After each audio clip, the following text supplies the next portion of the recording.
try to answer some of today's harshest problems during these very difficult times. Let's go straight to the mail. Today's letter is from a Joel Hale, and he's from Ypsilanti, Michigan. Get a lot of letters from there. Dear Brian, I'm a 13-year-old boy, and every time I go to the park, some weird guy offers to give me a ride home in his car. I'm not sure I should go with him. What should I do? Signed, Joel. P.S. He has a really cool car. Well, that's not the point, Joel. And no, you shouldn't get into cars with strangers. And you know what? I went back into the vault the other day, found a movie that's going to speak directly to this issue, and you should watch it really closely.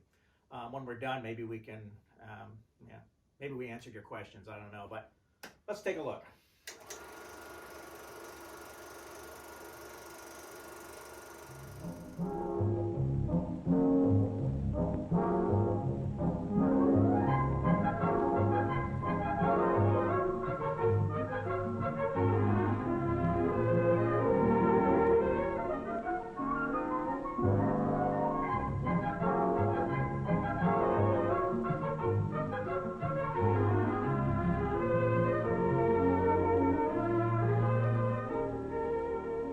I'm Lieutenant Williams, a police officer attached to the Juvenile Division.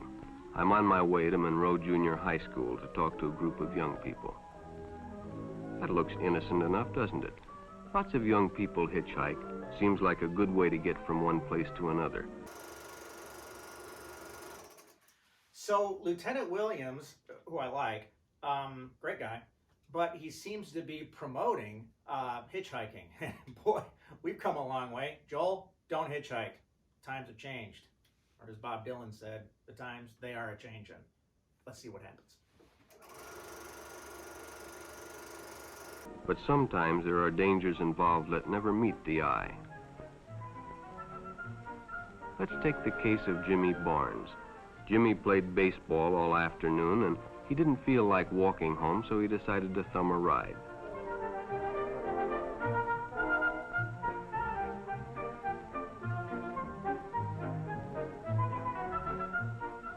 He'd done it 100 times before, and he didn't think anything was unusual when the driver struck up a friendly conversation.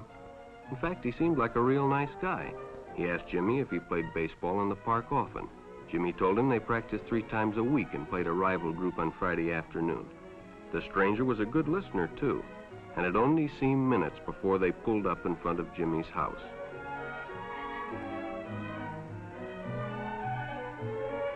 When Jimmy got out, the stranger gave him a friendly pat. Then he told him he'd see him again, as he always drove by the park on his way home.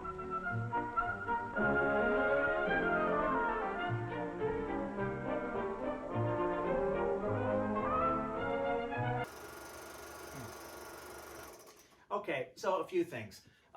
Jimmy Barnes has gotten into a car for a ride home. I see a few problems. One, Jimmy Barnes doesn't seem to be wearing a seatbelt. Now, I'm not sure they had seatbelts in cars back then. In fact, I'm sure they didn't. Or if they did, it was just a lap belt. But still, he's not practicing good safety by staring at what we know is the stranger. Anyway, let's see what happens. I'm not feeling great about this.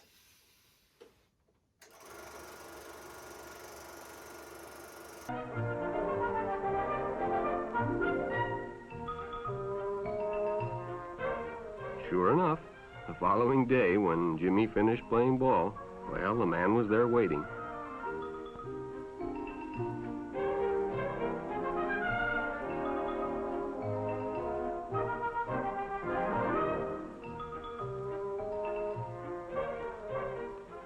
They stopped at a drive-in and the stranger treated him to a Coke. During their conversation, he told several off-color jokes, but Jimmy had heard others before, and well, it made him feel big to so easily win the confidence of an older person.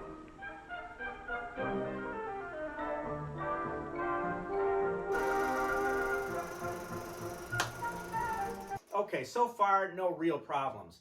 I see pastrami's, I see beef tacos. It all looks okay, kind of innocuous. Telling off-color jokes, that's kind of cool. I don't know, something's fishy.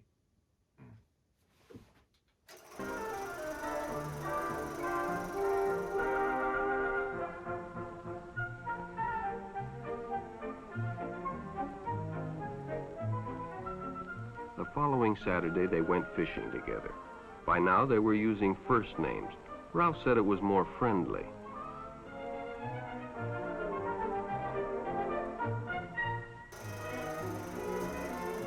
All right, so we know the stranger's name. Stranger's name is Ralph. And I don't know, the whole thing about using first names, I personally think it would be weirder if they use like middle names or nicknames or even last names. I think first names is okay. I don't think that's a telltale sign. I think there's some other things coming up though. Let's see.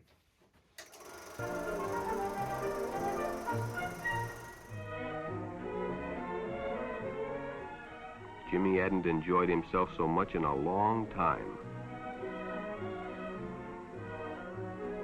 Then during lunch, Ralph showed him some pornographic pictures.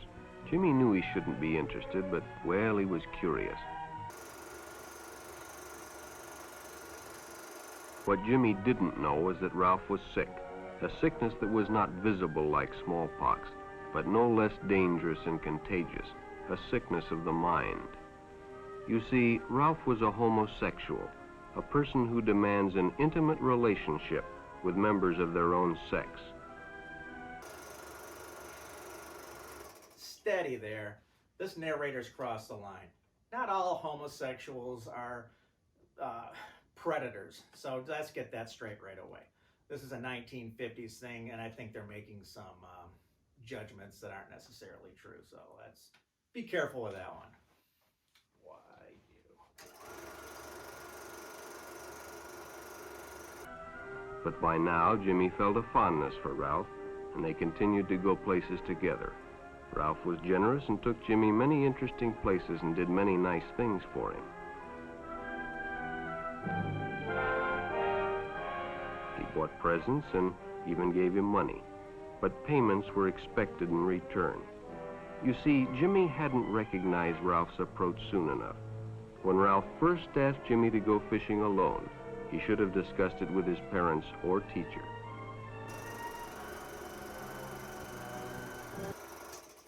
I think going into that apartment with Ralph is probably not a good idea.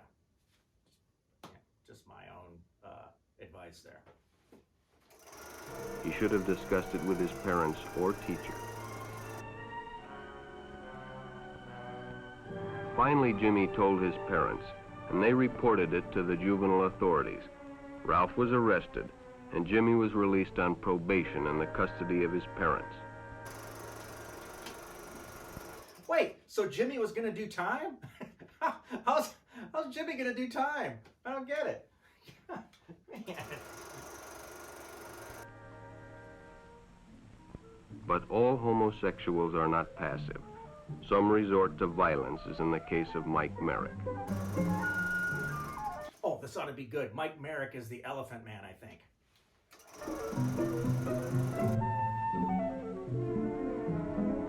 In the heat of competition, no one noticed the man who sat and watched. And when the game broke up and the others left, Mike decided to stay and practice a little longer.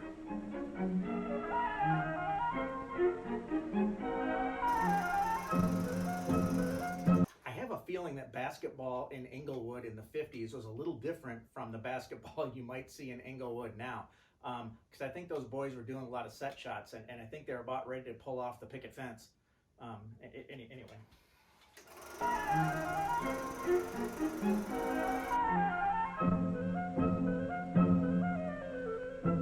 The stranger joined him.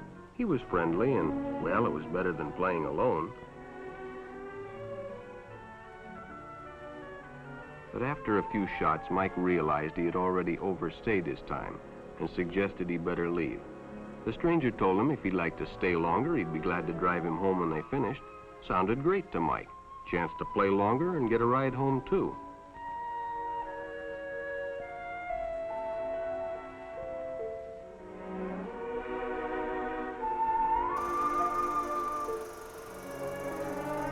Aside from being a really bad basketball player, I'd really be suspicious of a guy wearing a suit and a black bow tie on the basketball court in SoCal. That should have been kind of obvious, I think. Kid's got to help himself a little bit here.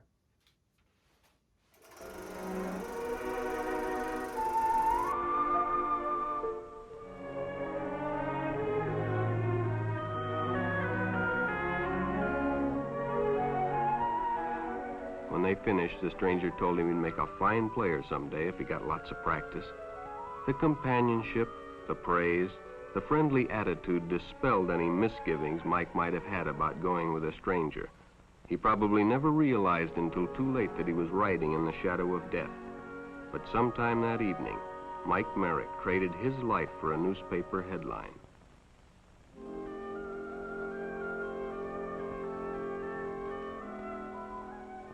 As Denny and Jerry got the papers ready for Jerry's afternoon delivery, they only casually noticed the two boys that raced by in the afternoon traffic, and they didn't pay much attention to the car that drew up shortly afterwards until the man called them over.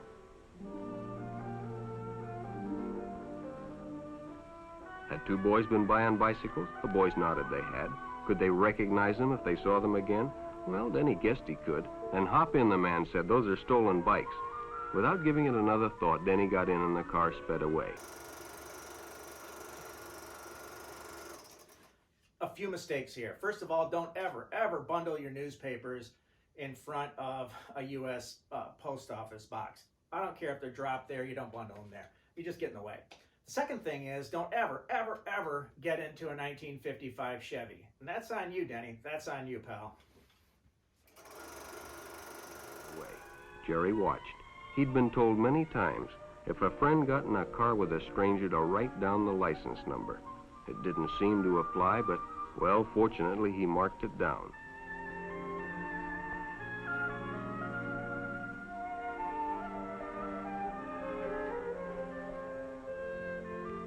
When he delivered a paper to Denny's house, he asked his mother if they'd caught the boys that had stolen the bicycles. Denny hadn't returned, so he told her the story and gave her the paper with the license number.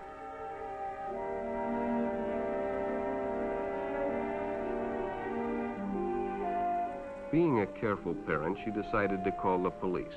Jerry supplied the necessary information, and the stranger's car was quickly spotted. It was a good example of how important it is to always get the license number and description of any stranger who takes a young person off alone, no matter what they tell you.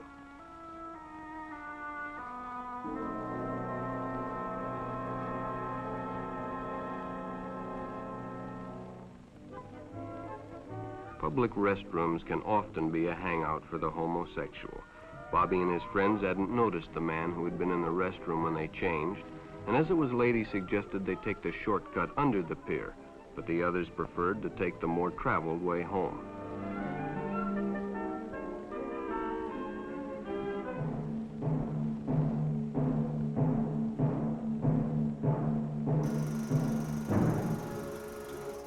Okay, something I've learned from this film.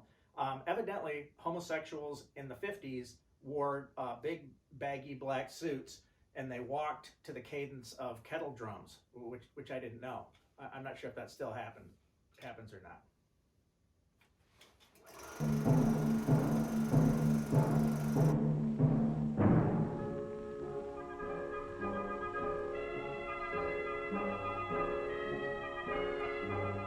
When Bobby recognized the stranger as the man in the restroom, the shortcut under the pier didn't seem like a good idea at all.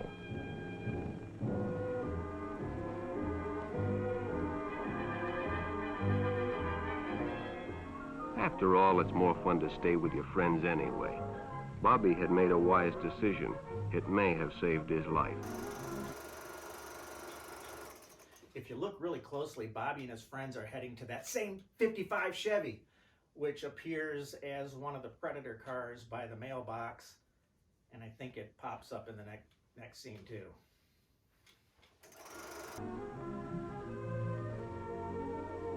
The decision is always yours, and your whole future may depend on making the right one. So no matter where you meet a stranger, be careful if they are too friendly, if they try to win your confidence too quickly, and if they become overly personal.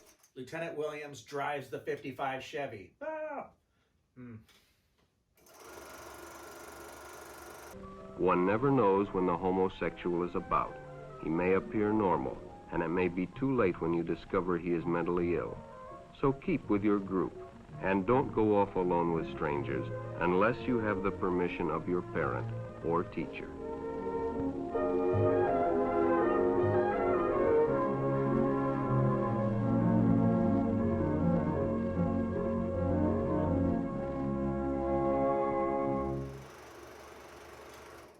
Okay, Joel, I hope that answers your questions. Never hitchhike, never get into cars with strangers. Words to live by. Anyway, thanks for coming, and we'll see you next time on Quarantine Theater with Brian Kruger. Thanks.